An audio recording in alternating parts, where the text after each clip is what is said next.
से परमाणु बम बनाया और अब वहां चोर बाजार में नहीं बल्कि खुल्लम खुल्ला एटम बम बेचने की मांग तेज हो रही है।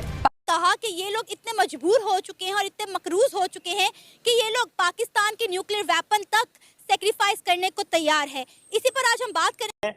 वो पाकिस्तान आए हैं और अब पाकिस्तान की हुकूमत और फौज जो है वो अपना न्यूक्लियर प्रोग्राम बेच देने लगी है। उसके बदले हम आईएमएफ से पैसे लेने लगे हैं।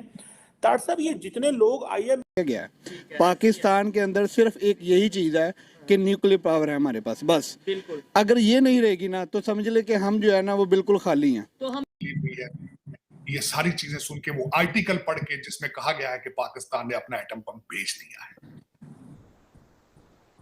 ये बेच दिया।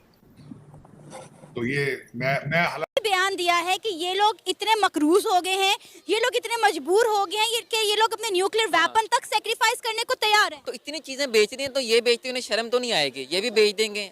बेचने के बाद अब इमरान रियाज साहब की एक रिपोर्ट आई थी कि नवाज शरीफ साहब आ रहे हैं, मे बी वो एक दो मंथ में पाकिस्तान आए। अब इंडिया पागल है यार, कुछ जंग में आएगा और आगे अपनी इकोनॉमी जो 560 बिलियन डॉलर के रिजर्व उनके पास पड़े हुए हैं और हमारे पास 5 बिलियन डॉलर के रिजर्व है, वो भी किसी के उधार पे।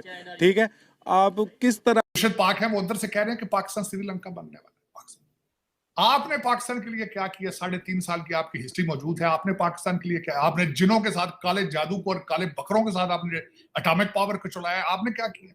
उस्मान बुज़दार को आप अभी देखना चाहते हैं कि हमारे एटमी असासे कहीं खतरे में तो नहीं है या रिस्क पे तो नहीं है। उसके लिए आपको सबसे पहले देखना पड़ेगा रजीम चेंज। जो रजीम चेंज हुआ है, आई थिंक जितना मुझे समझ आया है या जितना हमने सुना है मीडिया पे या जितना उसको फॉलो कर रहे हैं सारे मामले को, मुझे उसमें एक ही चीज़ नज़र आ रही है कि वो कहीं ना कहीं कोई बिग डील चल रही है। बिग डील में क्या हो सकता है? बिग डील में सिर्फ और सिर्फ एक ही चीज़ नज़र आती है, कोई 100 बिलियन डॉलर्स की कोई आपको पैकेज आ जाएगा अमेरिका की तरफ। यहाँ पे दिखाया जा रहा है, इवन पाकिस्तान के मीडिया पे भी बड़े से लोग ये बात कर रहे हैं कि भाई जो हमारा न्यूक्लियर प्रोग्राम है वो खतरे में है। इंटरनेशनल पावर्स ये चाह रही हैं कि किसी तरीके पाकिस्तान से न्यूक्लियर प्रोग्राम लिया जाए, जिसमें हम कभी इंडिया का नाम लेते हैं कभी अमेरिका का। क्या कहना चाहेंगे? असल में मैं पार्शली भाई से सेकंड करता हूँ, लेकिन एक पॉइंट से एग्री नहीं करता। असल में अगर आपने इकोनॉमी को देखना है तो उसको स्टेबल करने के लिए हमें आईएमएफ के पास जाना पड़ेगा।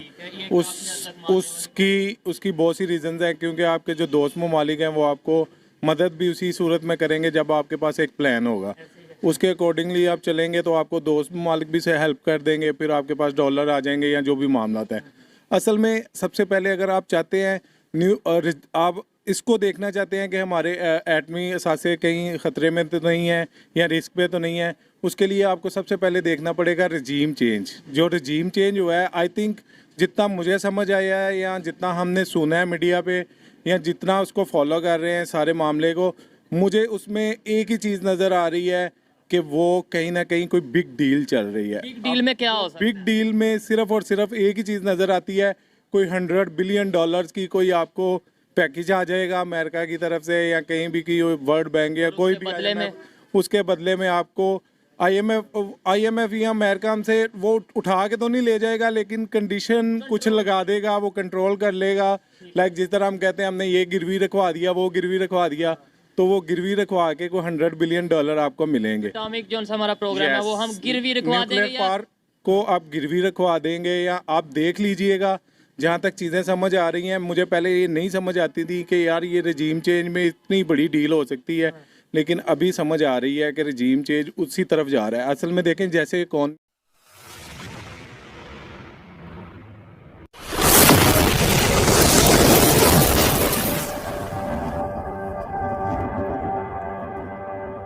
इकोनॉमी हमारी डिसास्टर हो गया, ऑलमोस्ट ब्लास्ट भी हो गया उसमें।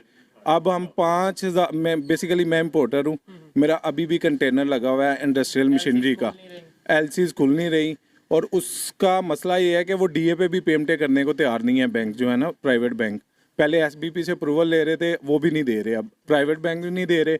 अब सीन ये है कि जब तक हमारे पास डॉलर्स नहीं आएंगे बिजनेस नहीं चलेगा।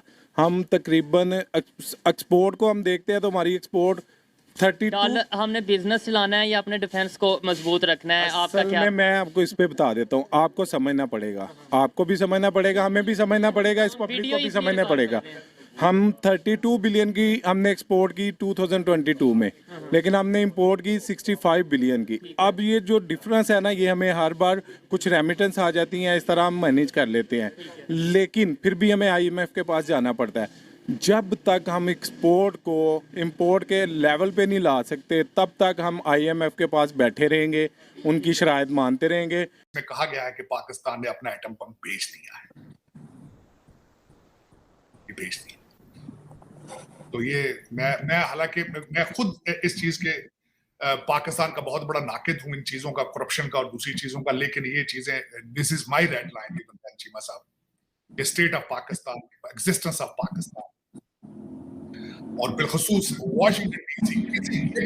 मैं आपके साथ बैठ के पाकिस्तान की लाटरी धो लूं तो अलग बात है, लेकिन मैं कभी भी चीमा साहब किसी थर्ड पार्टी के सामने बैठ के, व्हाइट हाउस के सामने बैठ के एंटी पाकिस्तान बात करेंगे। डॉक्टर साहब एक बात बताएं, मोहित पीरजादा साहब एक सहाफी हैं, वो भी खड़े उन्होंने उन्होंने अपने एक शो में ये कहा है कि भारत जो है वो पाकिस्तान से कोई बात ना करे, भारत पाकिस्तान के साथ कोई अमन मुआहदा, कोई डील भारत पाकिस्तानी हुकूमत से ना करे, क्योंकि ये पाकिस्तानी जो हुकूमत है ये इसमें इमरान खान नहीं है।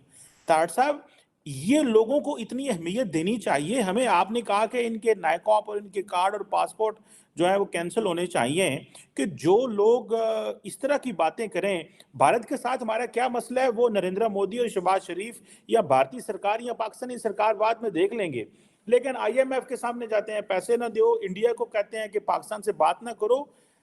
एक चीज यूरोपियन यूनियन पे ट्राई कर रहे हैं, उनको भी जी उनको भी कहते हैं कि इनको GSP प्लस स्टेटस लें इनसे।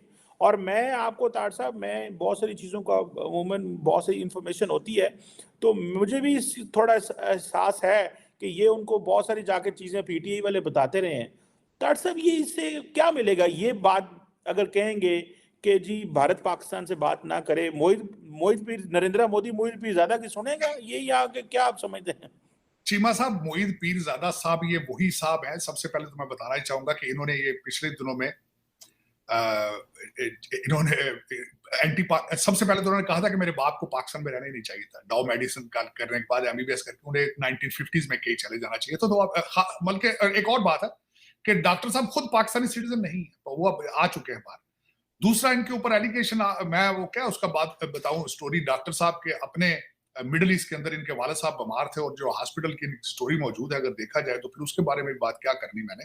लेकिन चीमा साहब, जो मुझे अफसोस है कि आप जो बात कर लें, लेकिन एंटी स्टेट पाकिस्तान, आप पाकिस्तान के सिस्टम को क्रिटिसाइज कर लें, पाकिस्तान के गवर्नेंस को क्रिटिसाइज कर लें, लेकिन जो एंटी स्टेट, खासकर एटॉमिक एसेट्स के ऊपर बात ये करना और फिर गलत अफवाह उड़ानी, ये एक ज्यादती है। और मैं समझता हूं बिलखसूस, मैं पहले भी इस हक में नहीं था चीमा साहब, कि ये जो टाइम स्क्वायर पे जाके खड़ा होकर न्यूयॉर्क में प्रोटेस्ट, एंटी पाकिस्तान नारे लगाने पे, और फिर जाके IMF का एंटी पाकिस्तान नारे लगा रहे हैं, वो गलत बात, चीमा साहब गलत बात। देखिए, और तीसरा, इनको यही नहीं पता कि IMF doesn't work like it. Thank you for watching. Please subscribe, like and share and press the bell icon.